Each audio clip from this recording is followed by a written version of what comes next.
ప్రభువునందు ప్రియులకు క్రీస్తు యేసు వారి అతి పరిశుద్ధమైన నామములో శుభములు తెలియజేస్తున్నాం. ఈ దినము హెబ్రోన్ క్యాలెండర్ వాగ్దానము. ఆయన గాయము చేయును, ఆయన చేతులే స్వస్థపరచును. యోబు గ్రంథం 5వ అధ్యాయం 18వ వచనములో దేవుడు ఈ మాటలు తెలియజేస్తూ ఉన్నాడు. ప్రియమైనటువంటి దేవుని ప్రజలారా, మరి దేవుడు ఎంతో ప్రేమ కలిగినటువంటి వాడు. ఆయన దయా కనికర వాత్సల్యములు కలిగిన దేవుడుగా మన జీవితాల్లో రుజువుపరుచుకొని ఉంటున్నాడు. ప్రియమైనటువంటి దేవుని ప్రజలారా, యోబు జీవితంలో మనం గమనించినప్పుడు యోబును అనేక రకాలుగా దేవుడు మరి పరిశోధిస్తూ వచ్చినట్లుగా చూడగలుగుతున్నాం.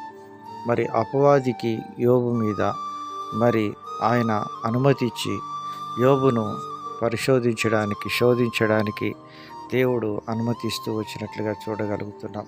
ఎందుకనగా యోబు దేవుని ఎలాగ ప్రేమిస్తూ వచ్చినాడో లోకానికి ప్రపంచానికి చూపించడానికి దేవుని యొక్క గొప్పతనాన్ని గురించి, ఆయన యొక్క మహిమను గురించి దేవుడు యోబును బలపరుస్తూ వచ్చినట్లుగా చూస్తూ ఉంటున్నాం.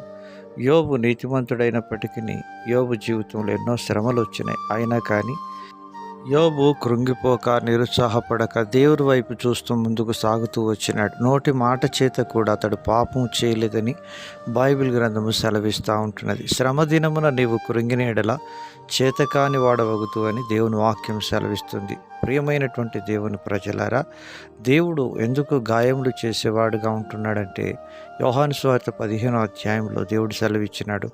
ఫలించు ద్రాక్షవల్లి మరి ఎక్కువగా ఫలించాలని పనికిరాని తీగలను ఆయన కత్తిరించి వేసేవాడుగా ఉంటున్నాడు. ప్రియమైనటువంటి దేవుని ప్రజలారా, మనము ఫలించడం మాత్రమే కాకుండా బహుగా ఫలించాలనేటువంటిది తండ్రి యొక్క సంకల్పం అయి ఉంటున్నది.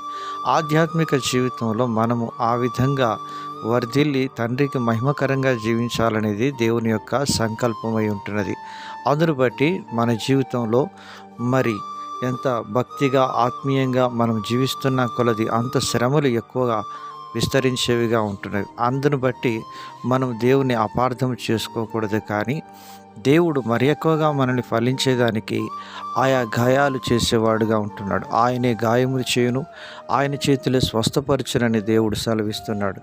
ఈ విధంగా చేయడం ద్వారా ప్రభువు తన నామానికి మహిమ తెచ్చుకునేవాడుగా ఉంటాడు. యోబు జీవితంలో దేవుడు అక్షర సత్యంగా రెండంతలుగా దేవుడు ఆశీర్వదిస్తూ వచ్చినాడు. ఒకవేళ నీ జీవితంలో అటువంటి శ్రమల గుండా వెళ్తున్నావా?